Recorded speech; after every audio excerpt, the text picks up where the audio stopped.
تشاكوش أيضا كلمة بهلوية. في اللغة البهلوية تسمى تشاكوش.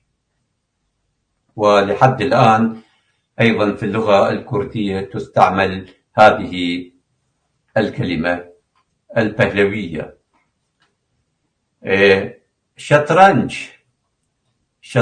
هذه الكلمة أيضا مأخوذة من الكلمة البهلوية شاترنج. شات رنج، فرنج يعني لون، شات يعني قطعة ملونة. يمكن في ذلك الوقت كانوا يلعبون الشطرنج على رقعة ملونة، فلذلك سموا الشطرنج بكلمة شاترنج، يعني رقعة ملونة. دفتر أيضا لحد الآن موجود أيضا في اللغة الكردية، وأخذ العرب هذه الكلمة كما هي في اللغة البهلوية، هي دفتر.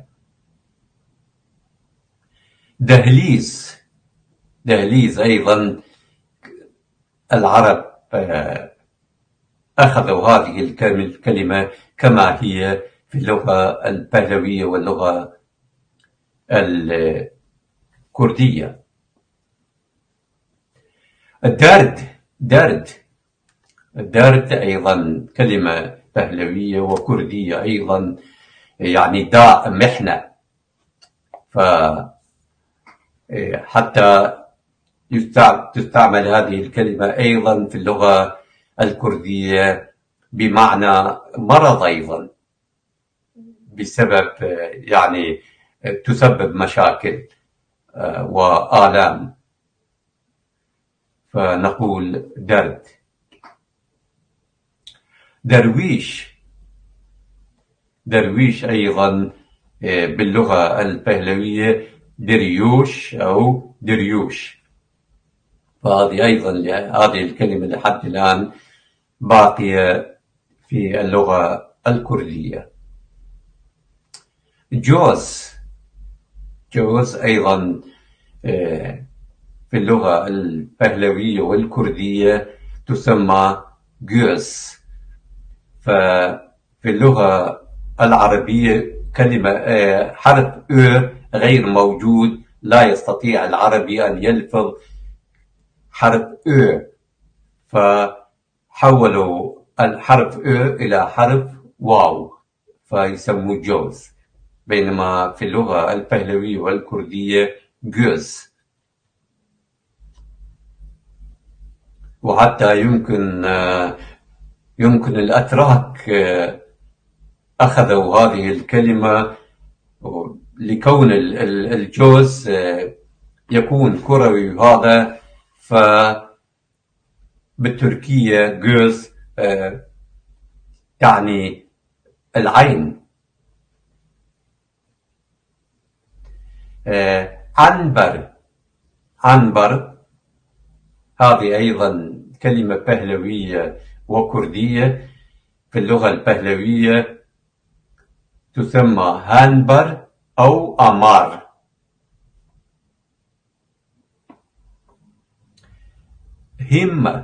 همة الشخص، فهمة أيضا كلمة بهلوية متأتية من الكلمة البهلوية هيمة،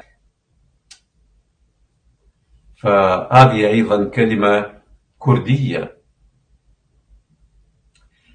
حيرة أيضا كلمة عربية مأخوذة من الكلمة البهلوية هيرات.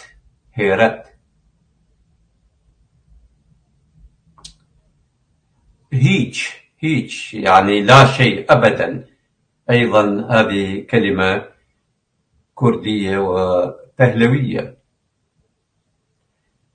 هوردا يعني هذه يمكن كلمة عامية باللغة العربية تسموها خردة، يعني مثلا نقود معدنية صغيرة فقطعة صغيرة، فتسمى باللغة البهلوية هوردا، وأصبحت أيضا في اللغة الكردية خردة، وهي الصحيح هردة يعني صغير.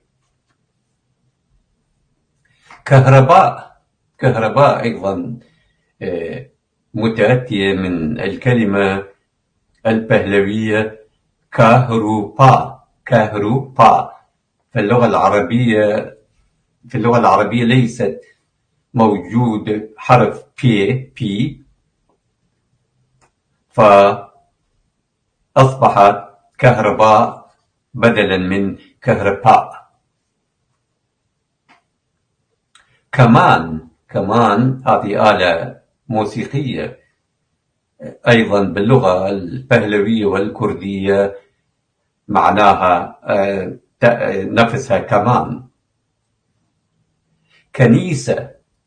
كنيسة أيضا هذه الكلمة مأخوذة من الكلمة البهلوية الكردية كليسة، فقط في اللغة العربية تغير حرف اللام إلى حرف النون، فأصبحت كليسة أو كليسة، أصبحت كنيسة في اللغة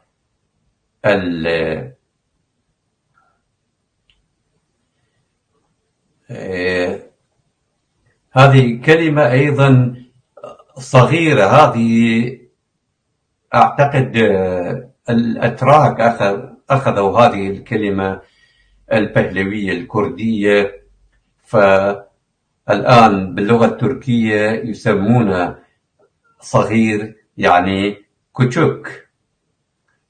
ففي اللغة البهلوية كوتشوك أو بتشوك، وتستعمل في اللغة الكردية بتشوك. مرهم هذه الكلمة أيضا في اللغة الكردية والبهلوية مرهم نفسها. مادة هذه الكلمة أيضا متأتية من الكلمة البهلوية ماتة، فهنا العرب فقط غيروا حرف التاء البهلوي إلى حرف الدال. نعم. كلمة مهرجان أيضا كلمة عربية مأخوذة من كلمة مهرجان، فمهرجان أيضا في اللغة العربية ليس هناك حرف ج، فمتحول حرف ج إلى حرف الجيم، فأصبحت الكلمة مهرجان. حجر الميناء أيضا في اللغة البهلوية واللغة الكردية مينا، هذا حجر نبيل، حجر غالي الثمن. موس نفس الشيء في اللغة البهلوية والكردية، موس مأخوذ أيضا من العرب، ما أخذوا هذه الكلمة أيضا. ونرجس أيضا هناك، هذه اسم لنوع من الورد، وأيضا هناك أيضا اسم أنثوي، اسم للبنات أيضا. ونارنج أيضا هذه الكلمة العربية مأخوذة من الكلمة البهلوية نارنج، فقط أيضا هنا أيضا حرف الجي متحول في اللغة العربية إلى حرف جيم. ناي. ناي أيضا هذه آلة موسيقية، ففي اللغة البهلوية واللغة الكردية ناي هي نفسها. نازك. نازك أو يعني رقيق، ونازك أيضا في اللغة البهلوية والكردية نازوك أو ناسك. وأيضا هذه الكلمة دخلت وأصبحت اسما للنساء، اسم أنثوي. نزار. نزار يعني باللغة العربية يعني ضعيف، فأيضا باللغة الكردية والبهلوية نازار أو نزار أو نزار. بارة. بارة. بارة نقود، فأيضا تستعمل، ما أدري في العراق تستعمل أيضا بارة يعني نقود، فأيضا في اللغة البهلوية بارة نفسها.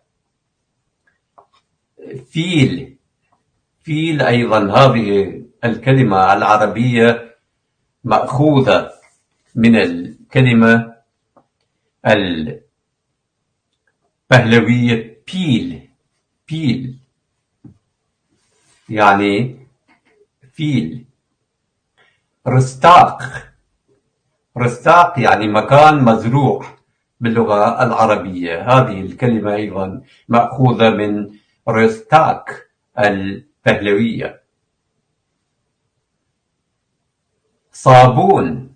صابون هذه الكلمة أيضا مأخوذة من كلمة صابون. ساذج. في إحدى الحلقات ذكرت هذه الكلمة، وهي مأخوذة من الكلمة البهلوية ساذج، فأيضا الجي متحول إلى جيم في اللغة العربية. سراي. سراي هذه أيضا سراي يعني مبنى أو مقر الحكومة، فأيضا مأخوذة من كلمة سراي البهلوية. سراب. سراب أيضا هذا السراب، هذا كأنما واحد يتخيل أو يرى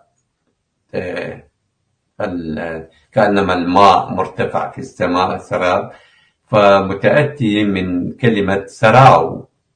سراو. سر هذه كلمة مركبة من سر يعني رأس أو عند، وآو يعني عند الماء.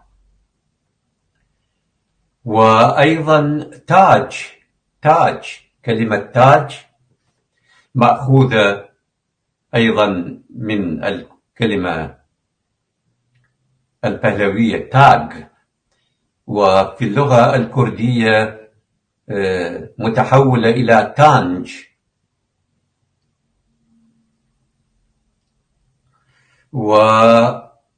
وكلمة أخرى حتى. حتى. فهذه الكلمة في الحقيقة ليست بهلوية، وإنما ميدية، يعني عمرها 3000 سنة. ففي اللغة الميدية آت صيغتها آت، بينما في اللغة الكردية انعكست الآية، فأصبحت حرف التاء في البداية وحرف الألف في النهاية، فأصبحت في اللغة الكردية تاء، بينما آت في اللغة الميدية. والعرب أخذوا هذه الكلمة وأضافوا أيضا لها حرف الحاء، فأصبح حتى.